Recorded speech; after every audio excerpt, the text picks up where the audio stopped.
Afternoon, and thank you for joining us today. So I want to start with an update on our daily numbers.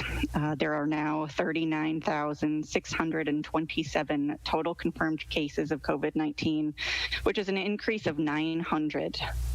Unfortunately, we're reporting 4 more deaths in our state today, for a total of 831 people passing away from this virus. These numbers from today, from the past week, and even further back, tell us that Wisconsin is seeing significant community spread. And we know from contact tracing that the percentage among 20 to 29-year-olds attending a gathering, party, or meeting with people outside of their household was 30% during June. And that's compared to 7% during April and 12% during May.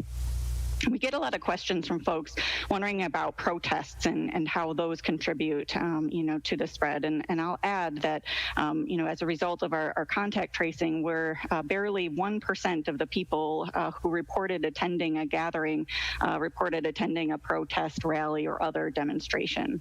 But a gathering doesn't have to be one of those types of situations, or even very large, to be dangerous. We know that meeting up with friends for drinks or going to a birthday party, these types of activities definitely do spread COVID-19. We want you to remember that COVID-19 is very much circulating in Wisconsin, and we're encouraging you to take every step that you can to stop the virus.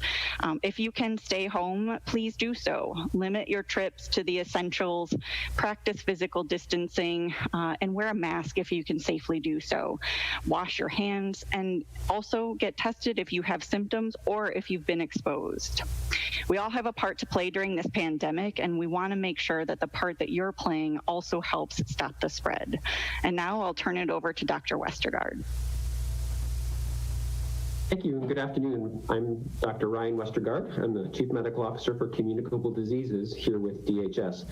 Today, we want to bring you some more information about multi-system inflammatory children in children, or MIS-C, which we've discussed previously on briefings and has been in the news. MIS-C is a rare but serious condition where different parts of the body can become inflamed. It could include inflammation of the heart, lungs, kidney, brain, skin, eyes, or gastrointestinal organs.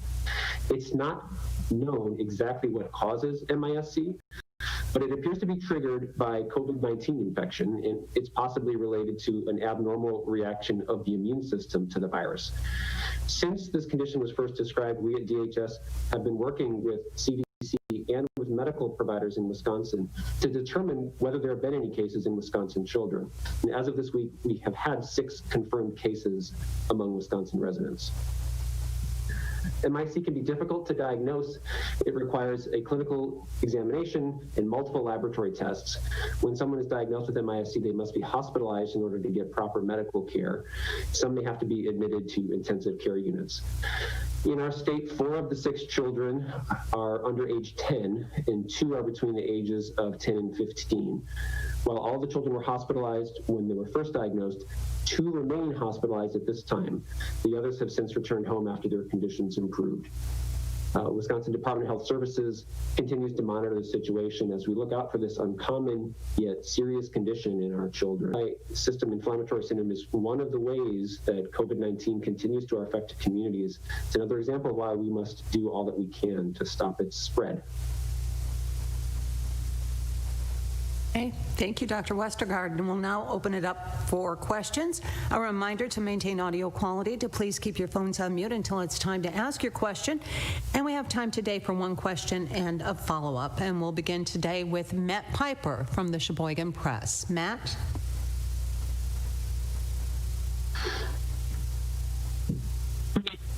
Hi, yeah, thank you. Stephanie, would you go into a little more detail about the contact tracing takeaways that you got from the 20 to 29-year-olds? I'm sorry, I was frantically trying to type there, and I just don't think I quite caught it. 30% during June did what exactly? Sure. So 30% in June had among those 20 to 29-year-olds attended a gathering, party, or met up with people outside of their household. So of all of the people that we've interviewed, those were activities that those folks reported engaging in. Do you have a follow-up, Matt? Yeah. Sorry about that. Yeah, so these were people who were tested positive for the virus, or people who had exposure to people who tested positive? I'm sorry, I'm never quite clear with the contact tracing contacts Sure. you were talking about. No, that's a great question, actually. Good clarification there, because we do a couple of different activities. So one is sort of the disease investigation interview, and that is the thing that helps us to learn about, how people may have been exposed to this virus, once they test positive. And then from there, we also do the contact tracing, so we ask the person, who they may have been in contact with, and they're reporting, when they tell us about their contacts, that they've, that these engagements have been, either a party or, meeting up with people outside of their household, which is different than the trends that we were seeing in May and April. Thank you, Matt. Great, thank you. Now to Marty Glazer from Spectrum News 1. Marty?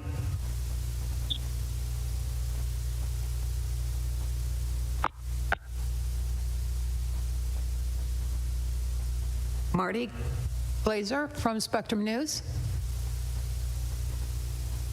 And a reminder, *6 to unmute your phones. Marty?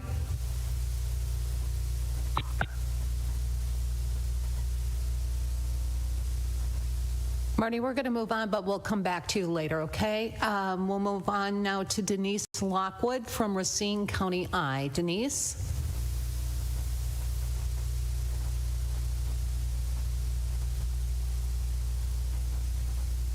Denise Lockwood. Sorry. I had a question with regards to that there have been a number of reports nationally around the efficacy of tests and the handling of samples. And is there any risk of that happening here? And if so, what kind of quality control is in place to hold labs accountable? Yeah, that's a great question. I would probably defer to Dr. Westergaard as the healthcare provider to answer that one. Sure. The things that can make that can decrease the sensitivity of the effectiveness of tests are involving the ways in which it's collected and the way in which it's transported primarily. On the specimen collection side, we ensure that all the clinical sites and the community sites that are involved in testing people involve staff that have been trained in a standardized way, meaning they know how to use the swabs and the transport medium, the tubes. On the transportation side, there is a need to get the special labs quickly, because if they go at room temperature for too long, for more than 24 hours in some cases and 72 hours total in some other cases, depending on the lab specimen, the results are no longer valid. So there is an important supply chain and sort of chain of custody, if you will, about the specimens. On the quality control side, we're making sure that all our healthcare partners know the procedures and the standard operating procedures, and we do continual training and oversight of our National Guard volunteers to do this. Those are the main precautions. And do you have a follow-up, Denise?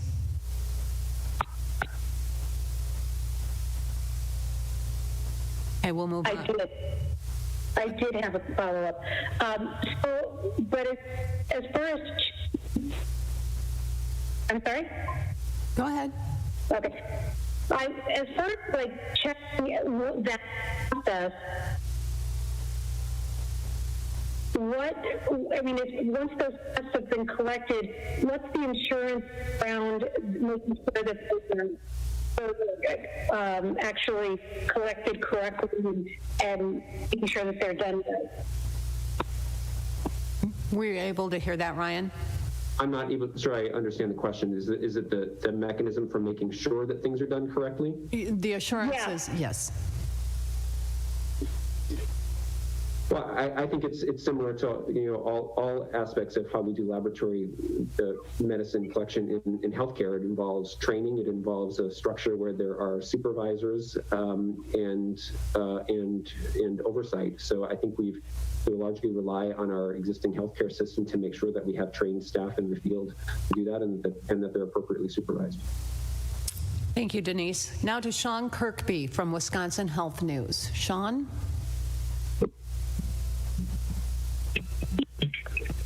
Hi, thank you for holding this. I've seen reports in other states that there have been an increase in opioid-related overdoses during the pandemic. Was wondering if you were seeing the same thing in Wisconsin, to what degree, and if the pandemic is exacerbating the opioid crisis at all. Thank you. Yeah, it's Brian Westergaard. I can speak to that and be happy to get back to you after consulting with some of our data specialists for precise numbers. But my understanding, speaking with those at DHS who work in the opioid response, is that, like many states, fatal overdoses have increased in Wisconsin in the first half months of 2020 compared to 2019. The reasons for this are unclear. A lot of services are difficult to access because of the ways in which healthcare and other services have been changed.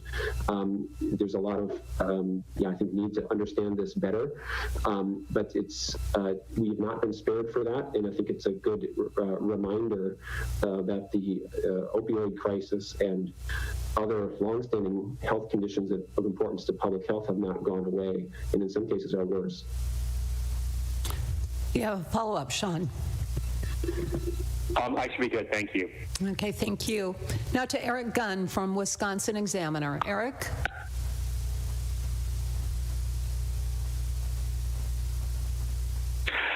The numbers are looking really quite striking and sobering across the state.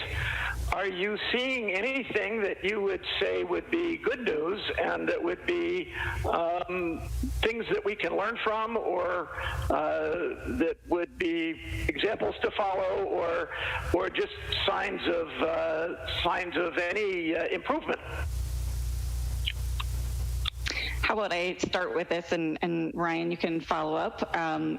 But I would say that yes, we are seeing, even though we have lots of things to sort of report on that may not be so good in terms of the the numbers. Wisconsin is considered to be have a very high COVID-19 activity level statewide, and that sort of the sort of trend, if you will, is increasing overall. And we would say that all 7 of our Wisconsin regions that we monitor are considered to have high disease activity levels, and there's only 2 counties reporting this week with a low COVID-19 activity level. So we've got there's some challenges there with the spread in our state. What I will say is that I'm really encouraged. There's some great things that are happening in terms of sort of the partnerships that have been established throughout this response. Folks coming together, public health, healthcare workers, trying to really do everything that they can and that we can collectively to help get resources to people who need them, and to make sure that people our most vulnerable populations are protected. I would say that from the the data perspective, we are still our death overall sort of rate has been decreasing. We're not seeing quite the same level of deaths reported to us, that is obviously a very good thing. And certainly there are many people that we're listing on our website, who have recovered from this disease. But, keeping in mind that recovered does not necessarily mean without long-term effects from this disease. So, we're going to keep plugging away, and we really are hoping, that we have to, sort of do this together, and everybody, we need everyone's help in order to stop this, the spread of this disease. Dr. Westergaard, is there anything you'd want to add? I guess I would add, when looking at the epidemic indicators, the data around cases, the news is mostly bad. We are in a bad position. The trend is going in the wrong direction. One thing that I particularly found concerning is the number, although our cases have increased among the younger population. Although we have incomplete data on all the clinical information, it seems like a majority of individuals in the younger age group are being tested because they're symptomatic. We know that people who are particularly 20 and younger have a large degree of people who have minimal or no symptoms. So that might give us reason to worry that we're actually not testing enough people, or testing a tip of the iceberg. So on the side of the epidemic, dynamics transmission, I think the news is sort of bad and potentially getting worse. The things that give us hope that I'd also highlight, and again, we don't have as much data on this, but I think I can just reflect some of our experience and observations. Exactly like Stephanie said, the partnerships between local public health and healthcare has been really encouraging. There's a sense that we're all in this together, and as things evolve, we need to rely on each other and keep communications open.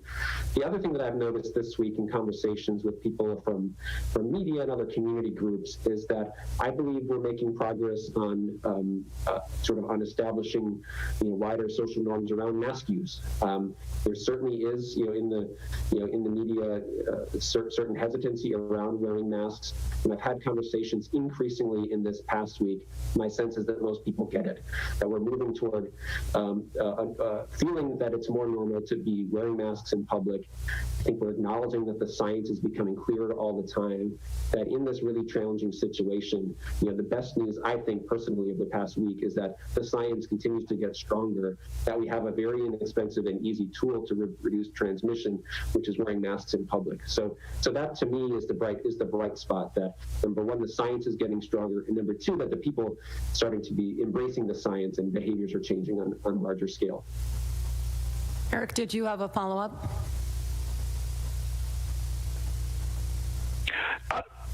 No, that's good. Thanks. Okay, thank you. Now to David Wahlberg from the Wisconsin State Journal. David?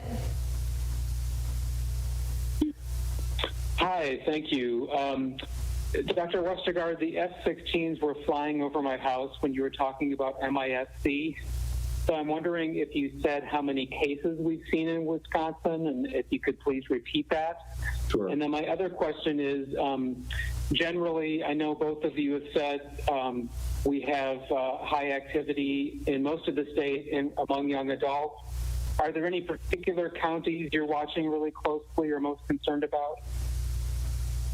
Sure, I can repeat the numbers about the MISC. We've had 6 confirmed cases. So earlier we reported there were a larger number of suspected cases. The process then became working with the local providers and with CDC to confirm whether they meet the official case definition, and 6 have. So 6 have been confirmed.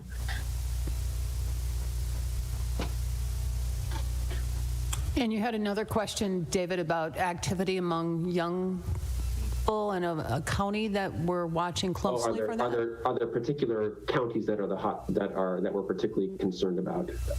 Yes. Yeah, and I can take a stab at that. It'll just take me a second. I'm unburying some of my data, so I apologize for that. So I would say that, definitely we know that, areas, we continue to see high numbers of cases in Milwaukee. That is that trajectory, so sort of has been increasing over the last couple of weeks or so, more so than it has been, and certainly we had wanted to keep an eye on Dane County, of course, keeping an eye there, but it looks like, some of their activity, might be maybe not decreasing. I wouldn't necessarily say that, but they are not reporting the same, high levels of cases, at least in the past couple of days. So, those are areas that we'll continue to watch. So I think that I'll pause there. Thank you. Moving on then to Ricardo Torres from Milwaukee Journal-Sentinel. Ricardo.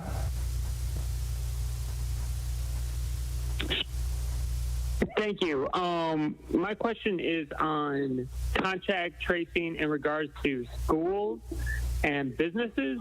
If a child in a classroom tests positive, is the whole classroom then tested, the whole school, or same type of situation with businesses? So I'd like some elaboration on that. So I can take that one from our sort of. So the role of testing as part of contact tracing is reserved for people who have been identified as close contact and then at high risk of people through that process. So the way we define close contact in these case investigations is being within 6 feet of a person with COVID-19 for at least 15 minutes. And the 15 minutes don't need to be consecutive. So being in the same workplace or the same classroom as someone who has been confirmed to be a positive case isn't by itself enough to make one in that exposed category or close contact. So that really speaks to the importance of those case investigations. We don't want to hire we want to use resources appropriately. So the big challenge and the big need for the public health response is to really evaluate people who have been at risk. And then the role of testing is for people who are symptomatic, of course, and then people who have been in close contact through as defined, as I mentioned, through the investigation. Did you have another question, Ricardo? Yeah, just so I'm clear, the contact tracing is more, to go back to the classroom example, not everyone in the classroom will get tested then in that case, correct? That'd be correct. Only if they were identified as a close contact. Thank you, Ricardo. Now to Todd Richmond from the Associated Press. Todd?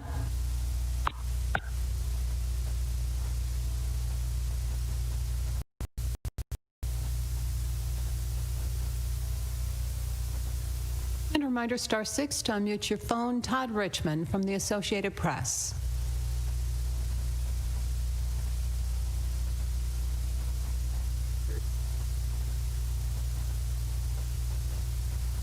Okay, we're going to move on. We'll try to get back to Todd later. To Emily Davies now from WSAW-TV in Wausau. Emily? Thanks for taking the call. I have a question about the COVID people reach out to us with questions about how those are counted. People have been concerned about, say, somebody has a heart attack, they also test positive for COVID. Is that death a result of the heart attack, or is that a death as a result of COVID? I'm sure there are other, it could maybe potentially speed it up, or say they have cancer. And they also test positive for COVID. So just can you clarify how deaths are recorded related to COVID? Sure, it's a good question, and in the sense that people can die with a COVID-19 infection and not necessarily from COVID-19 infection, that's a common scenario with all people who pass away in hospitals. People have multiple conditions, and it's not necessarily any given one of them that directly caused the death. So that's why we have medical examiners and standard processes for after people pass away, particularly in hospitals, to really try to do a post-mortem examination, which sometimes involves an autopsy, but most commonly does not, to really try to understand what is the cause of death. So that having those processes in place and using those for COVID-19 deaths is the way that we identify deaths due to COVID-19. It's also the explanation for why there can be a bit of a lag. So deaths due to COVID-19 aren't reported immediately the next day because there's some evaluation that goes on to determine exactly the question you asked. Did you have a follow-up, Emily? I did, thank you. So I guess related to that, is there a standardized process to looking at what the cause might ultimately be for all counties, for all medical examiners, and just making sure that that is followed? There's a standard process for filling out death certificates, and if an examination by a medical examiner is conducted, they go through standard training and have protocols. In cases that don't go to a medical examiner, the treating physician can be asked to attest for what was the cause of death. So there is some heterogeneity in how the process works. Thank you, Emily. Now to Jonathan Nizer from NBC 26. Jonathan?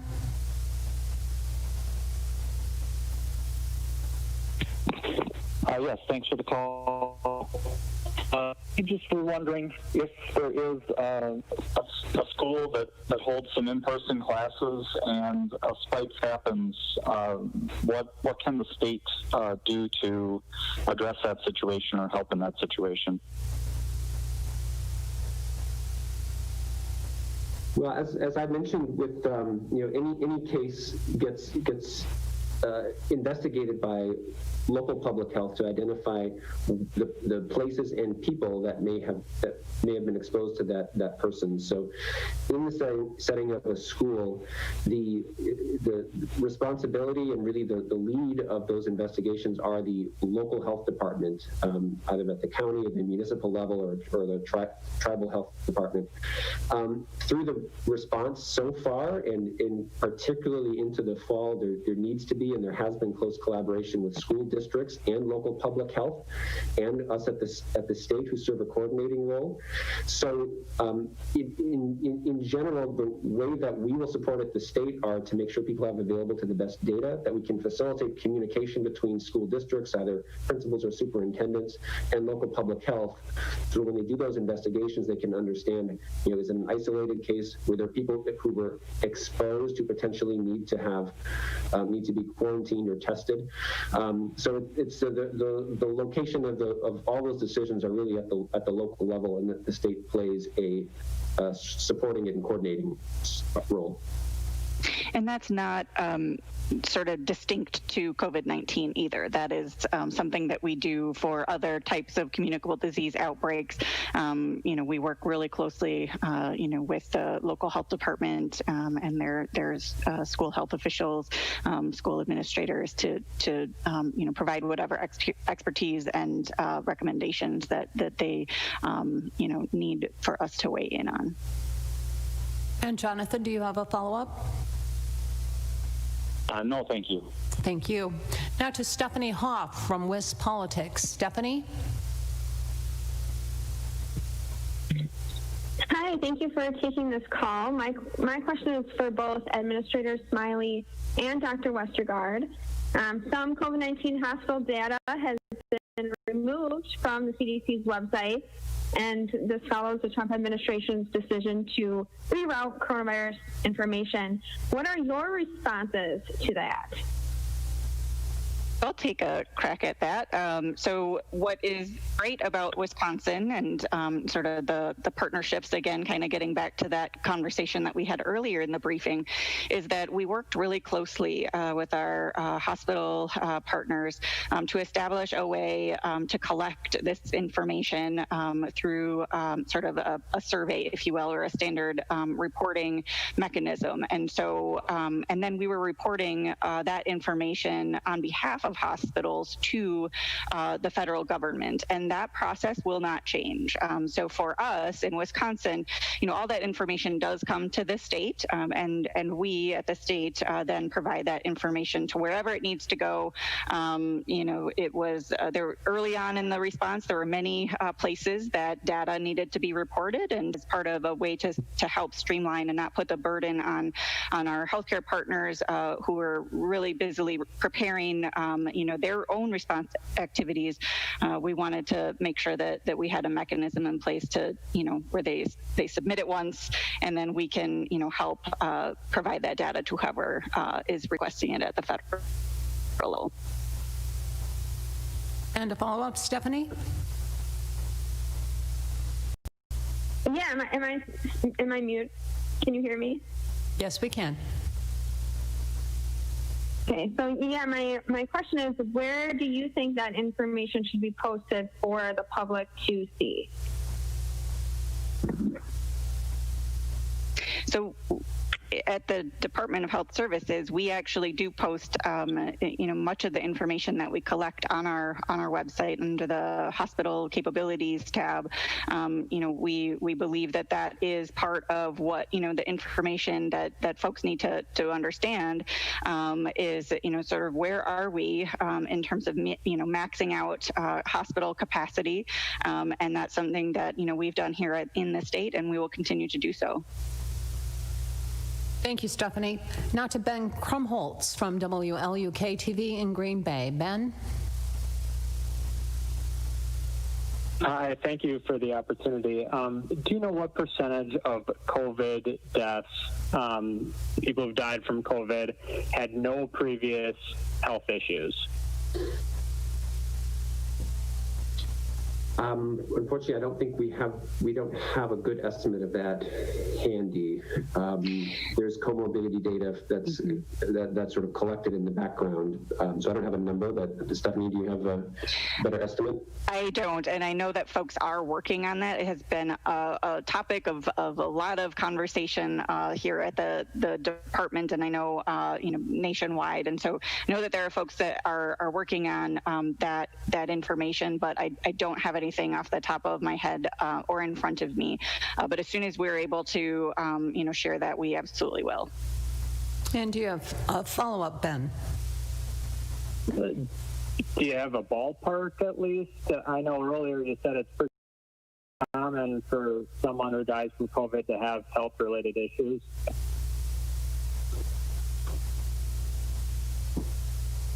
I think we would have to follow up offline.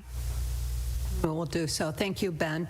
Now to Danny Maxwell from WKOW-TV in Madison. Danny? Hi there. My question is, I noticed DHS is now recommending staff at nursing homes to be tested every 2 weeks. But why not have the same recommendation for assisted living facilities, long-term care facilities, who also care for some of the most vulnerable populations, and those staff members also come and go?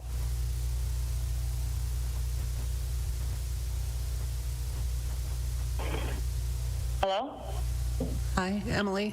Sure. So, Ryan Westergaard, I can address that. So it is the recommendations have been developed that we've posted and convened a committee of stakeholders around nursing homes because there's some uniformity, that they're all sort of regulated in the same entities and have some similarities.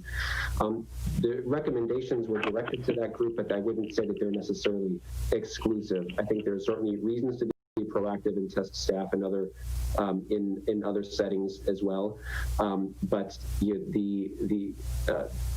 the task of making guidance documents sometimes requires having a sort of a narrow audience focused directly. So your point that individuals who are exposed to vulnerable populations should be aggressively screened for symptoms and tested when resources apply is a valid one, and I don't disagree with that. And Emily, do you have a follow-up? No, that is all. Thank you so much. Thank you. Now to Michelle Beck from WMTV NBC 15 in Madison. Michelle? I can hear you.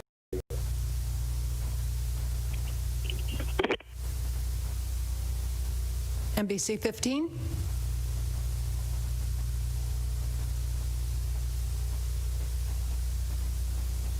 Okay, we're going to go back to some callers that we missed earlier. Marty Glazer from Spectrum News 1. Marty? Can you hear me? Can you hear me? Yes, is this Marty? Yes, this is her. I'm so sorry about that. I know that you've already touched on this, Dr. Westergaard, when we talked about the positive cases that we're ascending in the last 5 weeks and some of those challenges. But can you explain what we can do again to make it better? And by mandating masks, is that supposed to help bring the levels down? So it sounded like there were two parts to your question. I'm afraid I didn't catch them. Could you repeat it? Yeah, if you could just reiterate with the positive cases that have been ascending in the state. Some would say that it's because people have become so complacent. What would you say we can do to make things better? Are we hoping that by putting in these mandates for the masks, that's going to bring the rates down?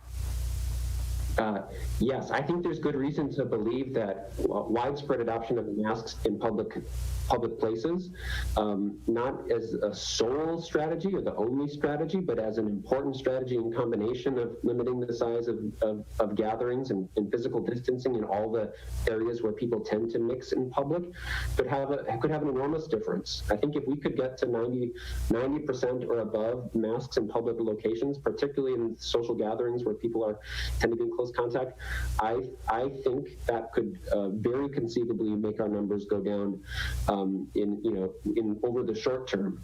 So I think it's one of the most important strategies that we have right now. The other thing that I think we probably need to talk about more, in addition to that, the public mask wearing is sort of a whole statewide strategy.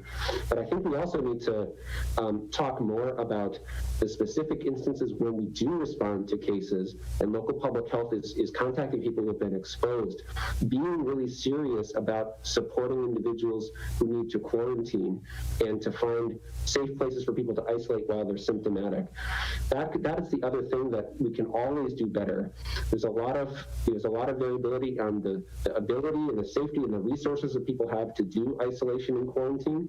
And we as a state and communities, the more that we can do to take that tool very seriously as really one of the most important ways to break the chains of transmission is when someone is exposed or someone is positive, to really do isolation and quarantine well so they're not in contact with other people during the at-risk period. That's the other area where I think we can build better systems and better supports in place. So between those two things, the very focused, aggressive isolation and quarantine and all the social supports that must go along with that, and the widespread wearing of masks, I think we could get this back under control. I think it's not a foregone conclusion that this is going to get away from us. I think if we did those things very well, we could flatten the curve again. And I really am optimistic that we can make progress on those things, particularly now in the summer before other respiratory viruses start to tick up in the fall.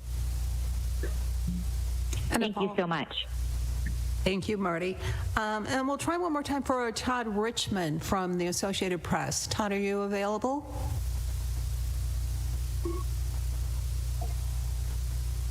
If not, he did email a question, which is asking Stephanie Smiley to clarify the 20 to 29-year-old cases and how what we're seeing now differs from what we saw earlier in April and May. Sure. So I guess it really comes down to the activities that people are engaging in that particular age group. So, so for example, in April, we were not seeing that many cases in that age group that had reported engaging in activities like meeting up with friends and having gatherings and things like that. You sort of fast forward to May, and we saw about 12% of people in that age range reporting gathering and meeting up with people outside of their household. In June, that number rose to 30% of people we talked with in that age range who had reported gathering with people outside of their immediate household, and that has increased over the last several months. And so we are anxiously waiting for the data to see what July is going to look like, but it is not a trend that is a positive one. We still want people to limit their contacts, and wearing that sort of that barrier, that face covering when you are in proximity with other people outside of your household, and still maintaining that physical distance is really going to be the safest thing that you're going to be able to do to protect yourself and other people that you may be seeing. It is difficult to do that, and to do this, and engage in sort of, this physical distancing for extended periods of time. It is hard, but we need to sort of all do our part again in order to stop the spread of this disease in our state. Thank you, Stephanie. And that concludes today's briefing. Please continue to monitor the DHS COVID-19 web pages for data and guidance. Additional information can be found on the websites of the Governor, the Department of Workforce Development, the Department of Public Instruction, the Department of Children and Families, and Wisconsin Emergency Management. Be safe and have a good afternoon.